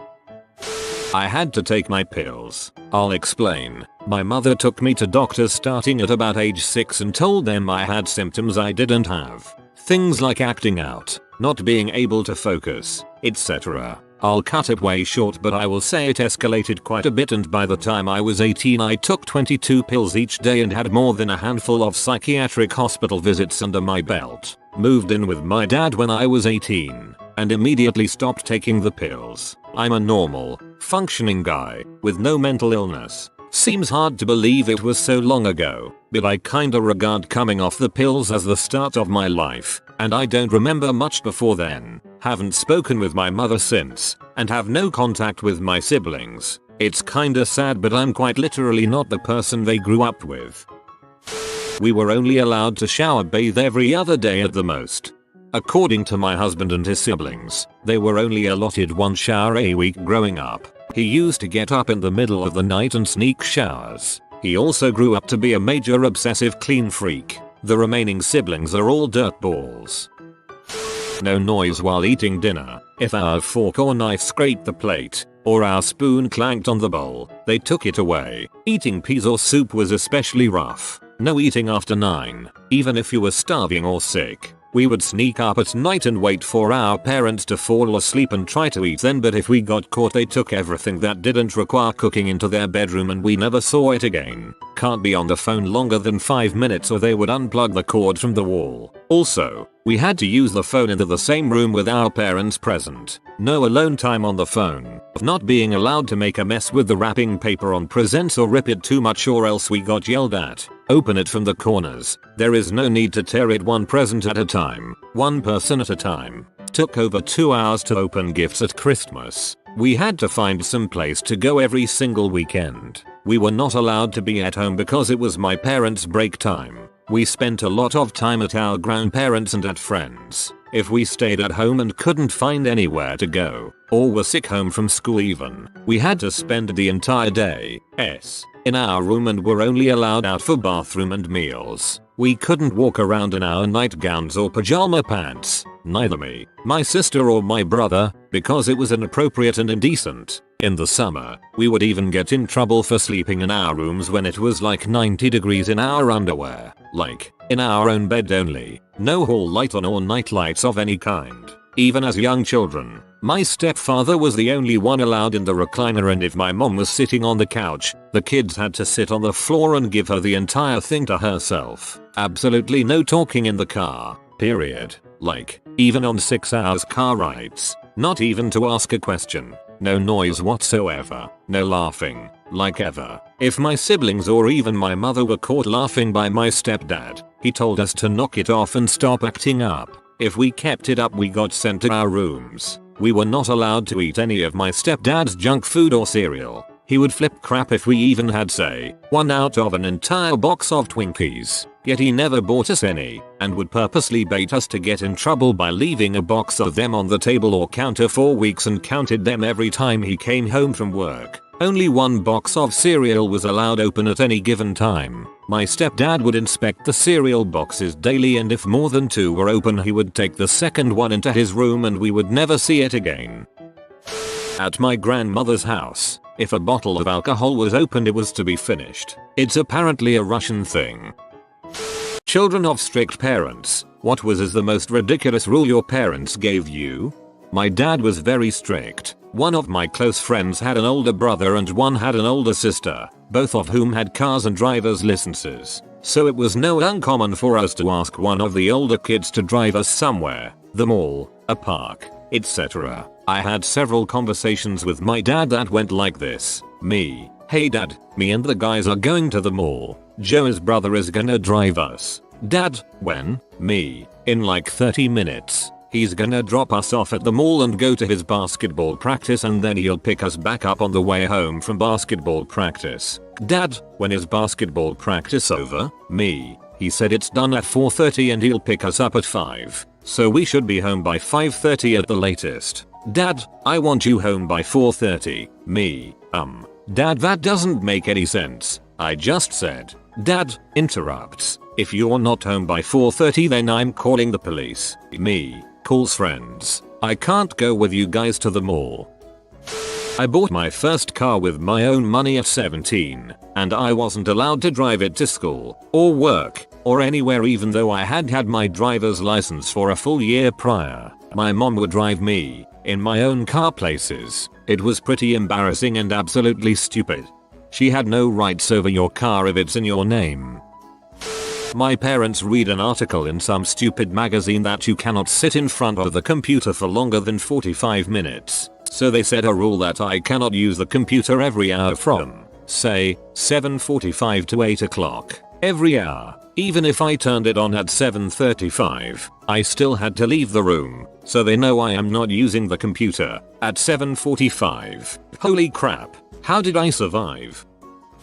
I had no privacy. My parents read through my phone whenever they wanted, which is acceptable to a point I guess. They were paying for it, looked through my laptop, and even went through my drawers and read any journal or diary that I had. If I got in any trouble they took my bedroom door. I didn't have a bedroom door from the time I was 15 until I moved out at 18. I didn't have a bedroom door from the time I was 15 until I moved out at 18. That's a lot of trouble. Not being allowed to wear tie-dye multi-colored clothes because it was representing the gays. Hit me with that gay crap. All children of strict parents know this. You should socialize more. You are always in your room on your computer. Can I go out with friends then? No. Definitely this. My mom is exactly that. I wasn't allowed to cross the street without an adult until I was 15. If I was going to hang out with friends, my mom would call their parents to make sure that we wouldn't be walking anywhere, so that I wouldn't be crossing streets. At the time I thought it was weird but cute that she worried for me so much. Now it's just incomprehensible to me. Curfew at 4 in high school, but also they wanted me to join all the clubs, which ended at 4. Got grounded a lot. Sounds like entrapment. If I said a word too much, and it started to annoy my mom, she would consider it a curse word. If I said it, I'd be punished as if I'd said one too. I remember I picked up the word nasty from Watch That So Raven. Particularly hard to not say that one. We were not allowed to speak in the car, at the dinner table, or anywhere near her really. I wasn't allowed to swallow too loud, but because I couldn't learn how to not swallow without sound I just never drank around her. 80s and school projects were not allowed. She never praised me, only told me I could do better. I remember crying when I got a high 80 in my world history class in 8th grade. It had been the highest in the class. But what really takes the cake for this one is in elementary school. I was up for getting an award at school, but the longer the award ceremony went on the more irritated I saw my mom get. I remember thinking I was going to get into so much trouble because she was here, but I wasn't getting an award. I was so relieved when I was finally called up that I didn't even care that I got the freaking gold presidential award. I have a lot more stories like this. My mom really messed me up. Oh my gosh. To be anxious and afraid of getting in trouble when you're getting a prestigious award. Geez, I'm sorry. We were allowed to have diaries, but we had to let our parents read them if they asked. As a result, we did not keep diaries, because they would always ask to read them. I kept a false diary full of boring crap. They also have a very selective view of privacy. Locking doors meant we were up to no good, and they would routinely barge into us in places like the bathroom. When we told them to get out, they could not understand why we were upset. FTR. Mine and my sister's bathroom does not have a lock on it. They also would selectively enforce the rules. Telling was when they were doing something bad or malicious. Tattling was when you told to get them in trouble. Naturally, my sister would do something mean to me, i.e., made an opening night play with very mean things being said about me, and when I told them, I got in trouble for tattling. But when I wrote in my diary the mean things my sister said, she read it and told, it was telling because writing those things is very mean, crazy. Whoa, man, that's abuse, kinda. My boyfriend's parents didn't allow us to be alone together in a house for a couple years into our relationship. We were adults and they had this rule. However, we were both away from college so they didn't have full control. So what did they do? They tracked my boyfriend's phone at night and thus they'd catch him for spending the night at my dorm. That didn't go over too well, so he started leaving his phone at his dorm at night. Although not the strictest rule by far, the one that affected me the most socially was not being allowed at TV or media until 16/17, and even then it was very basic cable and Disney Channel. I was fascinated by Good Luck Charlie at 18 because it was the first show I'd ever watched. This really affected my relationships and estranged me from the other kids. At 23 I'm still learning about basic A-list celebrities and movies like Godfather and Titanic. The entire entertainment industry feels like Pandora's box. Probably not that strict, but my mum would never let me have those candy stick things because they encourage smoking. If anything, seeing her go into the back garden for a cigarette a couple of times a day encouraged me to smoke. not some sugar stick. Also, if anyone's from the UK and remembers the children's TV program Tracy Beaker, I wasn't allowed to watch that because it was a bad image of what foster homes were really like. Yeah, IDK either.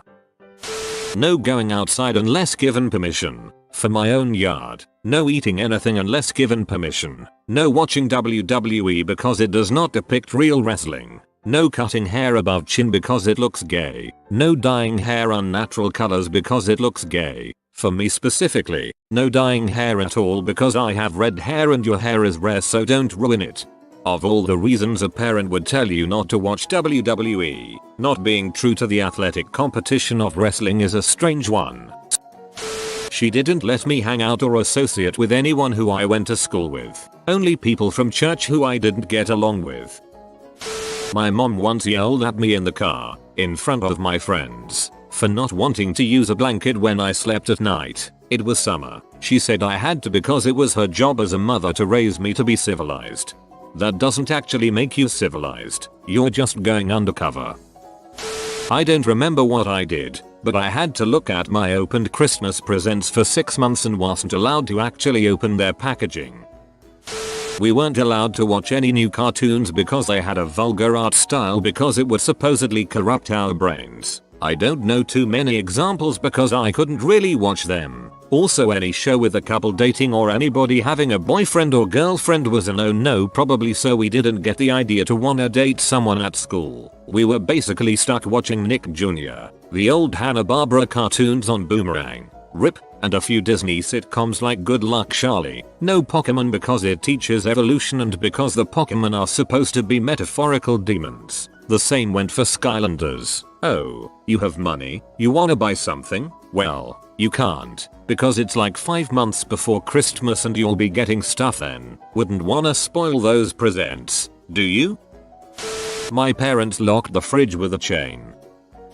I was not allowed to ask for a certain present. My parents decided what I received for Christmas, Easter, birthday. You know how you are supposed to write a letter to Santa or the Easter Bunny or whatever with whatever toy, book, sweets etc you would really like to get? I wasn't allowed to do those. My parents forbid me to ask for anything because they know better what I need, so I should be grateful for whatever gift they thought was good for me. It was usually clothes, school stuff, sweets and a few cheap toys. One time we had to write Santa a letter as an assignment in class and the teacher promised us she'll pass it on to Santa. I was really excited because I thought I could cheat my parents and tell Santa what I really wanted to get. I asked for some stupid game that was really popular back then, a Barbie and a lot of chocolate. Turns out that the teacher gave the cards to our parents. Christmas morning I woke up to find absolutely nothing under the tree. I spent all morning, until my parents woke up, searching for my present until they said that greedy children don't receive any gifts. I haven't asked for crap since then. I'd rather receive clothes and books than nothing at all.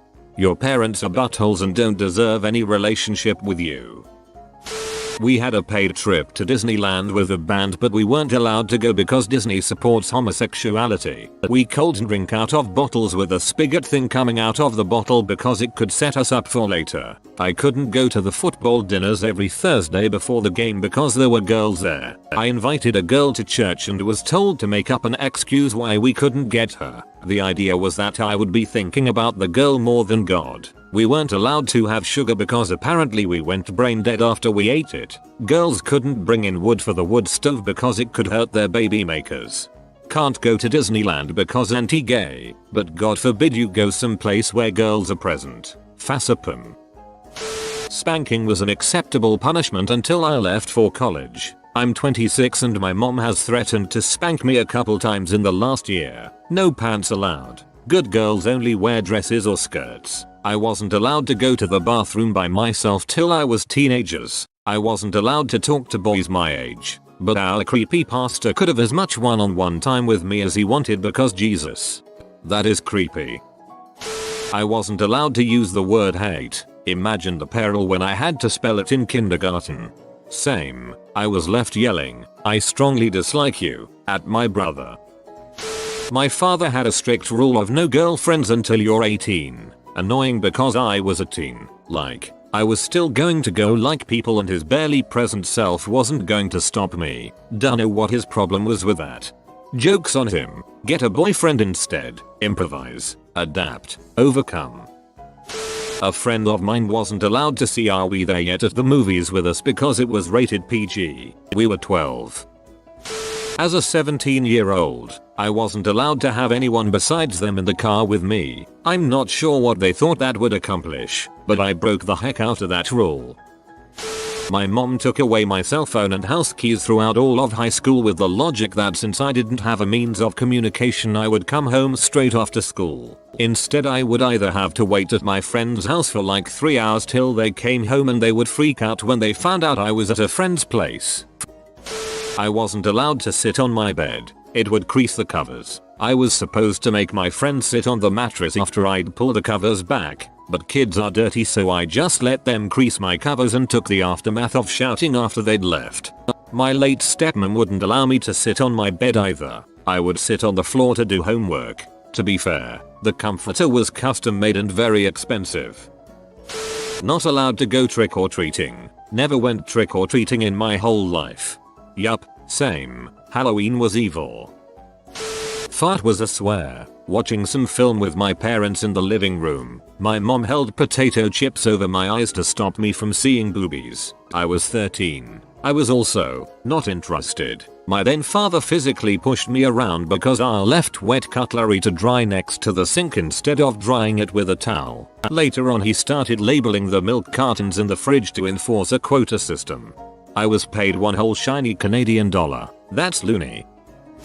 There was a rule where I had to get up 2 hours before school. It only took me all of 10 minutes to get ready, and then another 10 to walk to school. This rule ended getting me kicked out of my house. My stepmom came in to wake me up. I said I wanted to sleep a little longer. She went and told my dad that I was refusing to go to school and that I was being disrespectful. Dad came in with a belt, beat my butt awake, threw me outside, middle of a Midwestern winter, and told me to walk to school. I had on a sports bra, shorts, no shoes or backpack. I didn't even have my glasses. So I cooled off for a minute and knocked on the door to see if I could get ready for real now. We got into a heated argument after he wouldn't let me in, and I ended up getting choked out on my front lawn. I had to bite the ever-living frick out of his shoulder to get him off. My dad was an abusive butthole, and the public school did not give a frick. I had gone to the cops before with bruises, a fat lip from stepmom breaking a hairbrush on my face, etc. Nothing ever happened. I had a black eye,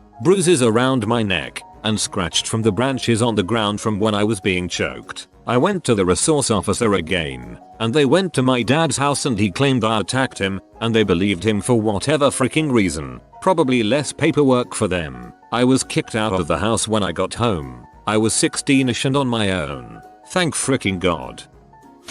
Not me, but I had a friend whose dad was so strict, and anytime a child broke a rule one thing or theirs would get broken or thrown away. My friend, high schooler 17 at the time, had a laptop he bought with his own money. He was past curfew one night and his dad broke his laptop with a hammer. I still feel sad about it to this day. I hate parents like that. I had a friend whose dad made us come pick him up if he was to stay at a friend's house for the night despite him being able to drive at 16. Once he turned 18 even though he didn't legally have a curfew. His car had a curfew so again we had to follow him home so he could drop off his car. Kind of annoying. Married couples. What is the unspoken rules of a successful marriage? Respectfulness is often more important than the old saying about communication. Respecting your partner, being mindful of things they're doing, etc. Learn when your partner is focused on something and avoid interrupting them, etc. Respect each other's need for free time away from each other. Respect your partner enough to not trash the house or force your partner to do all the household chores.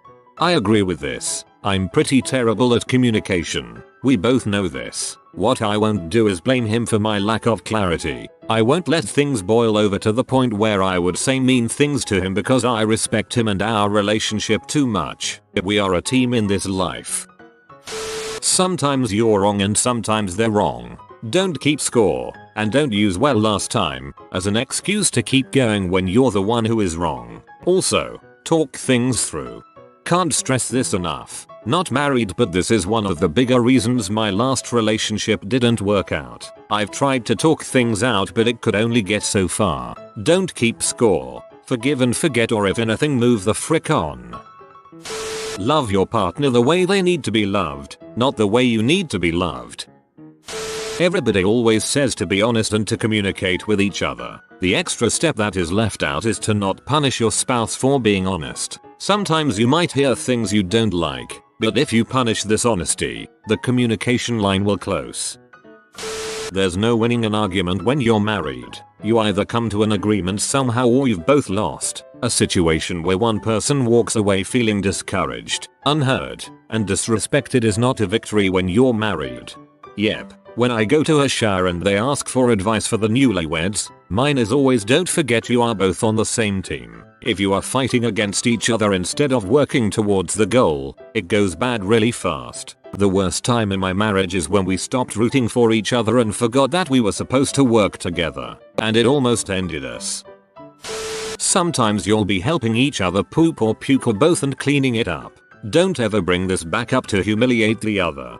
My wife is pregnant and kind of emotional. We have an agreement that I can't laugh at her farts unless she laughs first. This is going to be the hardest thing I've ever done. I'm a divorce attorney and I've been married for almost 20 years. Here's the secret. Be the kind of spouse that you would like to have by your side. Forgive the things you would like to be forgiven for and fight for the things that you would like someone to fight for on your behalf. The best way to have a good spouse is to be one. Well put. Don't correct the other person unless it's important. Otherwise it'll just raise the level of irritation. More generally, pick your battles. Yup, my wife misspeaks all the time. Tonight she asked me to put ice on the front step. I know she meant salt. What good would pointing it out make? I realize you're talking about bigger things, but if it doesn't matter, it doesn't matter. I'm not married, but my dad once told me to never make a big purchase without talking to your spouse about it and to never hold money against each other. My friend told me it's 2 blankets on the bed, one for each of you. No matter what happens, we're on the same side and working towards the same goals. From work to family members, the rest of the world can be a but at the end of the day, we chose each other and we remember why. Making all the rules spoken, and spoken rules are basically landmines. Agreed. Nothing ruins a relationship faster than taking something for granted which never has been communicated. If one person voluntarily cleans something, the other person is expected to not complain about how the job was done. They might not load the dishwasher the way you do, but they did load it. That is a win. It sounds trite, but honest communication. Never disrespect your partner, not in public, or in conversations to your friends, or in front of the kids, etc. Friend of my brother does this. She is such a nice, educated, and successful woman. He always berates her and puts her down in front of others. It is so sad to treat your soul like that. Really makes me want to say something, but I know it's just going to make it more awkward for everyone, especially her. So ugly of a person to do that. If your so drops the pot of dinner on the floor, or the garbage bag bursts and makes a mess, you step in and say, go sit down and watch TV. I will clean this. There is nothing more frustrating than making the effort to keep your family clean and fed, and having to fight against the universe at the same time. If your soul has your back at exactly that moment, it's instant love. If your partner is in a bad mood, leave him or her alone for a while. Why people pick at someone who's in a bad mood is beyond me. Cause the same person later says that you didn't care last time she were in bad mood. 50-50 doesn't exist. In fact, it's harmful. What you're looking for is 60-40. Sometimes you get 60, sometimes you get 40. Remember that the last words you have spoken to her may be the last words she ever hears from you. Beautiful advice. Poofling a monkey. One rule I've followed for the last decade is that I never ignore calls from my wife. If she's calling or texting me, I answer no matter what. If you're going to buy one piece of really expensive, nice furniture, get a quality bed with the best mattress, you're going to spend up to 1/3 of your life in this spot with this person. No need to pee each other off because you're sleeping in a bad bed. Have separate interests and also shared interests. And friends. Never use the D word, divorce. Assume it's not an option. Assume it's never an option. Every fight you work through the best you can. You won't always agree, but at the end of the day, neither of you is going anywhere. It allows you to be vulnerable and honest about things without worrying your spouse will dip out on you depending on what you say. I'm not saying divorce is never the option. I truly believe being cheated on and similar issues are hard, not impossible, but incredibly difficult to work through. Once trust is gone, it can be irreparable. But if you live life assuming divorce is off the table and focus on trying to strengthen your relationship in the difficult times, it will change your marriage drastically. Absolutely. We even have a no joking about divorce rule. It's not a light thing and no laughing matter. Love is a decision. Some days that decision is harder than others. Some days they carry you. Some days you carry them. It should balance out eventually, but the time scale is yours. Do something together so you have something to talk about. It's okay to do things apart, too important even. My husband loves art films. I don't, he goes without me. I love running. He doesn't, I go without him. You still get to be an individual. You don't have to do everything together. Don't expect the other person to deeply change. Learn to compromise and work around problems together. Your husband hates laundry and won't do it. Okay, he does dishes instead. If you have kids, it's okay to put your so first. A healthy marriage is better for kids in the long run than a mom or dad that waits on their kids hand and foot. Mutual hatred of the same things. We like the what the frick is wrong with those people. Hey, at least we're not like that mentality. I'm divorced, but I feel this applies. When my husband and I were on the verge of divorce, he tried to make me give up my cat. I told him I'd divorce him before I gave up my cat. He couldn't believe I'd choose my cat over him. My cat didn't sleep with another woman while I was pregnant. He packed up and left the next day. 3 lessons. 1. Don't marry someone if you choose your cat over them. 2. Don't marry someone who'd make you give up your cat. 3. If they cheat while you're dating, a wedding ring isn't magically going to make them loyal. I mean, I hope this is not a real thing, because I think I would choose my cat over anyone. Not because the cat is genuinely more important, but because there is no legitimate reason why anyone would need to make me give up my cat, and therefore anyone who tries is a butthole and my cat is better than them even though he's a butthole too. It's not you versus them. It's you two versus the problem. Saying something before it becomes a problem. Putting your spouse before your children. Seriously. Figure out what's a big deal and what's a little deal, or irritation. Let the small stuff go. Every time. It's almost all small stuff. You'll rarely get upset at each other after you both master it. Respecting their personal space. Completely know the person for a long time before getting married. Less of a rule and more of a tip for young couples. There are 2 apps that have been critical to my happy marriage. Together almost 11 years, married for 7. A shared Google Calendar and a grocery list app called Our Groceries that lets you add things to the list. No more what do you mean we have plans this weekend. I just said we could do this other thing. No more hey I'm at the store right this minute what do we need texts.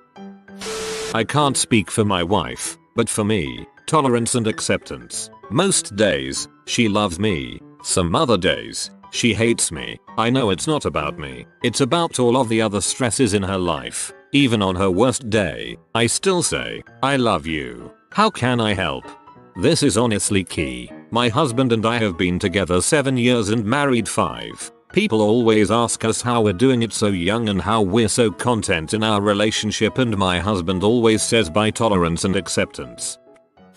My grandpa shared this advice with me. He's been married to my grandma for 67 years. When you feel like you're going to get into an argument, go into the bedroom, take all of your clothes off, and argue. You just might end up with more children than you anticipated. Mutual respect and amusement. Both of you should respect each other and find each other's flaws and foibles amusing. Everything else just comes down to putting in the work. And it doesn't have to be hard work all the time either. Sometimes it's just putting in the time. My wife adds, assume good intentions. Your partner loves you. He's no trying to be inconsiderate, thoughtless, or a dong and she's not trying to be a B or a nag. 1. Never use the D word, divorce, unless you're really prepared to go there. 2. Laugh, like a lot. 3. Learn to know when you fricked up and genuinely apologize, without using the word but. 4. Date nights, always make time for date nights. 5. Pick your battles wisely. 6. Get a dog, it's fun to obsess equally over something insanely sweet and adorable. If she stops nagging, that's when the problem has transcended from small issue to big freaking problem. It means she's beginning to give up on you. Marriage is a lot like being in business together. You must do your part and make good on your half of the bargain. It is extremely arrogant to expect someone to love you unconditionally. Not saying it doesn't happen, but don't expect it. Don't get lazy. A marriage is work. Keep putting in an effort. There are inevitably going to be people who are better looking than your spouse. There may also be people better suited to be your partner than your spouse, and if you hadn't met your spouse first, things could be different. But you made a commitment and it is your job to stick with it. Go on dates. Get an active hobby together. My husband and I run and play squash. Absence makes the heart grow fonder. Inside jokes are a must. Unless you want some genuine advice, don't air your dirty laundry in public. Keep serious arguments private. And lastly, never ever go to our relationships. Remember to work when listening. Imagine with empathy that what your partner is saying is true to the best of his/her ability and share in the work to meet him/her halfway. You need to change for your partner as much as they do for you. You are both growing. Grow together. Always make her come. Don't get lazy about it. Always making her come seems both lazy and disrespectful. You should sometimes just stand up and go over to her. Put all the restaurant's name in your area in a hat. Agree that you will decide where to eat based on the name you pull out of the hat. I gotta spin the wheel of choices app and put all the restaurants we frequent on it. I would just use that to answer when she asked what I want. Acknowledge anything that mildly annoys you immediately. And when you fight, fight fair. No name calling or bringing up crap from the past. Texting is for grocery lists and logistics only. No arguments or fighting of any kind of via text. None. If you have something contentious to say, you say it in person. A voice call may be used as a last resort, or if we are in different states or something. But when we are in the same city, every single argument or heavy duty discussion happens face to face. No exceptions. This has saved us so much drama compared to other couples we know. Particularly because I was a writer by trade, so when somebody is fighting with me in written form, I am not always trying to communicate. I am trying to win. Winning is not a smart married man's strategy. Understanding should be the goal. Marriage requires strong cooperative game theory. It is about as far from zero sum as possible. Friendship. If you treat your spouse as your best friend, or, even better, that person is your best friend, you won't be going to someone else with your problems. You will respect that person, be honest, and care very much for them. You won't be afraid to show your feelings, and the sexual relations are a large benefit, but not a necessity, to a healthy relationship with that person.